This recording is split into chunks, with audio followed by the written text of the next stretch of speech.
کیونکہ بخشش اور نجات کا مدار بڑے بڑے عمل کرنے پر نہیں بلکہ چھوٹے چھوٹے اعمال پر بخشش کے فیصلے ہو جاتے ہیں۔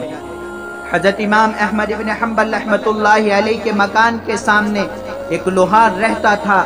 بال بچوں کی کثرت کی وجہ سے ہر وقت کام میں مصروف رہتا تھا، چنانچہ اس کی عادت یہ تھی کہ اگر اس نے ہتھوڑا ہاتھ میں اٹھایا ہے تاکہ لوہا پھوٹ سکے، اسی دوران اذان کی آواز آ گئی تو وہ ہتھوڑے کو بجائے لوہے پر مارنے کے زمین پر رکھ دیتا اور کہتا کہ اب میرے پروردگار کی طرف سے بلاوا آ گیا، میں پہلے نماز پڑھوں گا پھر کام کروں گا۔ جب اس کی وفات ہوئی تو کسی کو خواب میں نظر آیا، اس نے پوچھا کہ کیا ملا؟ کہنے لگا امام احمد ابن حنبل کے نیچے والا درجہ عطا کیا گیا۔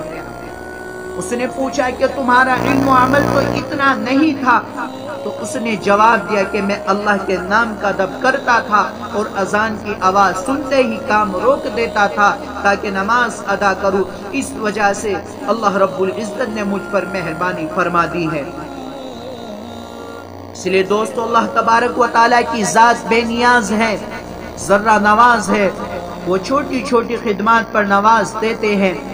حضرت ابو ہریرہ رضی اللہ عنہ سے روایت ہے کہ رسول اللہ صلی اللہ علیہ وسلم نے فرمایا کہ ایک بدچلن عورت کی اس پر بخشش ہو گئی کہ اس کا ایک کتے پر گزر ہوا جو ایک کنویں کے کنارے پر زبان لٹکائے ہوئے تھا، پیاس سے ہلاک ہونے کو تھا۔ اس عورت نے اپنے پیر سے اپنا چمڑے کا موزہ نکالا اور اس کے اپنے دوپٹے میں باندھا اور اس کے لیے پانی نکالا اور اس کو پلایا، اسے اس کی بخشش ہو گئی۔ عرض کیا یا رسول اللہ، کیا ہم جانوروں کی خدمت کرنے میں بھی ثواب ملتا ہے؟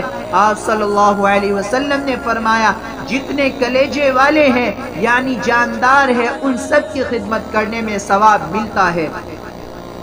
اس لیے انسان کو چاہیے کہ اپنا مزاج خدمت کرنے کا بنائے، اس سے تواضع، عاجزی، انکساری پیدا ہوتی ہے اور خدمت کرنے کا جذبہ پیدا ہوتا ہے اور خدمت سے خدا مل جاتا ہے۔ خلق خدا کے لیے بالخصوص حاجیوں کے لیے زبیدہ ملکہ نے ایک اہم کام انجام دیا۔ تاریخی کتابوں میں لکھا ہے کہ زبیدہ خاتون جو ہارون رشید کی بیوی تھی، جب وہ حج کے لیے گئی تو انہوں نے ارادہ کیا کہ مکہ سے عرفات تک پانی کے لیے ایک نہر ہونی چاہیے تاکہ حاجیوں کے لیے پانی کی سہولت ہو جائے۔ بہت سے وقت کے ماہر انجینئروں کو بلایا، انجینئروں نے مشورہ دیا کہ بہت خرچ آئے گا۔ زبیدہ ملکہ نے کہا کہ ایک پھاوڑے پر ایک اشر بھی خرچ ہونے دو، تم کام شروع کرو۔ چنانچہ کام شروع کر دیا گیا، نہر تیار ہو گئی۔ پہلے زمانے کے حاجی لوگ جو پانی کے جہاز سے جاتے تھے انہوں نے وہ نہر دیکھی ہے اور پانی پینے کا شرط حاصل ہوا ہوگا۔ آج کل کوئی نشان وغیرہ موجود نہیں۔ نہر کے تیار ہونے کے بعد ملکہ زبیدہ کے پاس انجینئر لوگ حساب بنا کر یعنی فائل تیار کر کے لائے۔ زبیدہ ملکہ نے کہا کوئی حساب کتاب نہیں اور سب کاغذات پھاڑ دیے کہ کہیں کل اللہ تبارک و تعالی میرا حساب نہ لینے لگ جائے۔ میرے لیے یہی کافی ہے کہ اللہ میرا حساب نہ لے، میں تمہارا حساب نہیں لیتی۔ بہرحال زبیدہ خاتون ایک نیک ملکہ تھی، اس نے نہر زبیدہ بنوا کر مخلوق خدا کو بہت فائدہ پہنچایا۔ اپنی وفات کے بعد وہ کسی کے خواب میں نظر آئی، اس نے پوچھا کہ زبیدہ آپ کے ساتھ کیا معاملہ پیش آیا؟ زبیدہ نے جواب دیا کہ اللہ رب العزت نے بخشش فرما دی۔ خواب دیکھنے والے نے کہا کہ آپ نے نہر زبیدہ بنوا کر مخلوق کو فائدہ پہنچایا، آپ کی بخشش تو ہونی ہی تھی۔ زبیدہ خاتون نے کہا کہ نہیں، جب نہر والا عمل پیش کیا تو پروردگار عالم نے فرمایا یہ کام تو تم نے خزانے کے پیسوں سے کروایا، اگر خزانہ نہ ہوتا تو نہر نہ بنتی، مجھے یہ بتاؤ کہ میرے لیے تم نے کیا عمل کیا؟ زبیدہ نے کہا کہ میں تو گھبرا گئی کہ اب کیا بنے گا، مگر اللہ رب العزت نے مجھ پر مہربانی فرمائی، مجھ سے کہا گیا کہ تمہارا ایک عمل ہمیں پسند آ گیا۔ ایک مرتبہ تم بھوک کی حالت میں دسترخوان پر بیٹھی کھانا کھا رہی تھی کہ اتنے میں اللہ اکبر کے الفاظ سے اذان کی آواز سنائی دی، تمہارے ہاتھ میں لقمہ تھا اور سر سے دوپٹہ سرکا ہوا تھا، تم نے لقمے کو واپس رکھا، پہلے دوپٹے کو ٹھیک کیا پھر لقمہ کھایا، تم نے لقمہ کھانے میں تاخیر میرے نام کی وجہ سے کی، اس لیے ہم نے تمہاری مغفرت فرما دی۔ دیکھیں ذرا سی تاخیر کی وجہ سے اللہ نے نواز دیا، لقمہ بعد میں کھایا، پہلے اللہ کے نام کا ادب کیا، احترام کے ساتھ اللہ کے نام کو سنا۔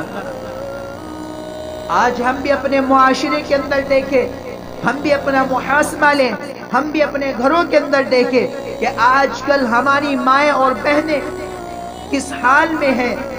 کیا ہماری ماں اور بہنوں کے سروں پر دوپٹے موجود ہیں؟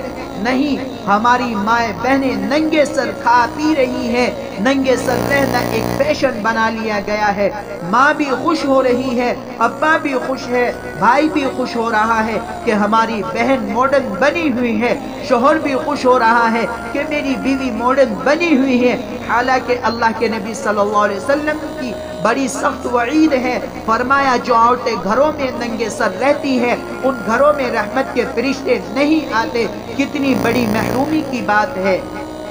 پھر گھر والے روتے ہیں کہ گھر میں برکت نہیں ہو رہی ہے، اللہ کی مہربانی نہیں ہو رہی ہے، برکتوں اور رحمتوں کو تو ہم خود دور کر رہے ہیں، رحمتوں کے دروازوں کو ہم نے بند کر لیا ہے، نبی کی سنتوں کا ہم جنازہ نکال رہے ہیں، نبی کی سنتوں کو ہم پامال کر رہے ہیں، نبی کی سنتوں کو ہم سب کے سامنے نبی کی سنتوں کا مذاق اڑا رہے ہیں، لیکن ہمارا ضمیر ذرہ برابر بھی نہیں جاگتا، ہمارا ایمانی جذبہ نہیں جاگتا کہ جس نبی نے ہمارے لیے اتنا کچھ کیا، ہم اس نبی کی سنتوں کو کس طریقے سے اڑا رہے ہیں، اس کی سنتوں کا کیسے جنازہ نکال رہے ہیں۔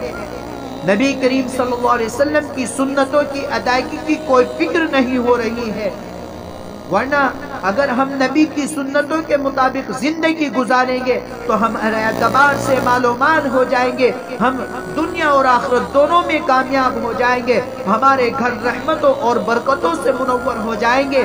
جن لوگوں نے نبی کریم صلی اللہ علیہ وسلم کی سنتوں کو اپنایا ہے، اللہ کے نبی صلی اللہ علیہ وسلم کی زندگی کو اپنی زندگیوں کے اندر لائے ہیں، اللہ نے انہیں دنیا میں بھی اور آخرت میں بھی خوشخبری سنا دی۔ اب ضرورت اس بات کی ہے کہ ہمیں بھی اپنے آپ کو اس بات پر آمادہ کرنا چاہیے اور اس کے لیے ہمیشہ تیار رہنا چاہیے کہ نبی کی کوئی بھی سنت ہماری زندگی سے اب نہیں چھوٹے گی۔